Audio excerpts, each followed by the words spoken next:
Hello, fellow modular musicians. So it is now Friday morning in beautiful Utrecht, Netherlands.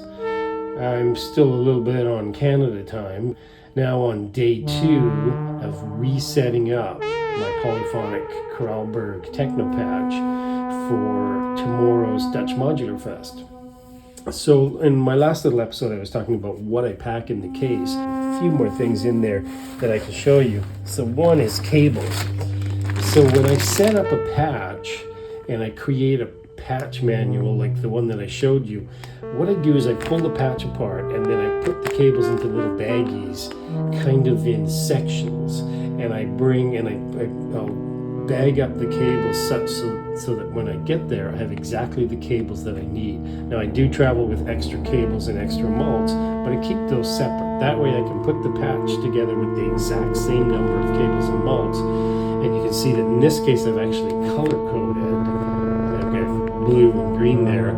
So I've done 4 colors, and I've color-coded the dope for cables, just so that the polyphonic part of the patch is easy to patch in, because it gets pretty dense once it all gets patched in there. We'll see that once we get to the Mantis case. And then in here,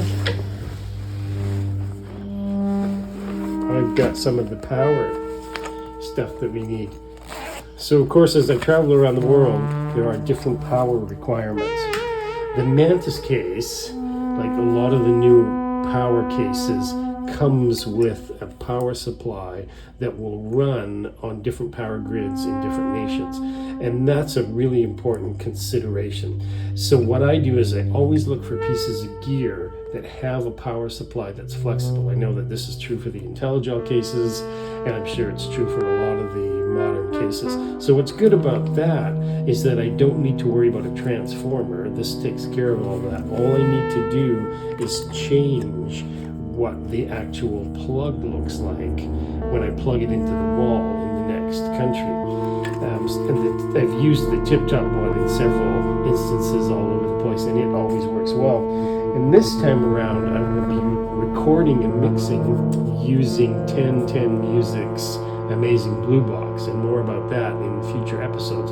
Well, sure enough, it comes with a little kind of a wall wart that delivers enough juice down a USB power cable, because that little blue box really needs lots of juice. And it comes with the adapters that switch on and off. So it comes with a couple, and in my case, it comes with the European and the United Kingdom adapters that I need for this particular trip. As once I'm done in the Netherlands, I'm headed over to London to do some more recording. So that makes it really easy. And then the other one that I use is the Apple wall wart, the big Apple wall wart, and it has a kit that also does all those changes. You can get a world kit for it. So that makes it really, really easy to be able to swap them out and make sure that your power is running no matter where you go. Okay, more information next time around.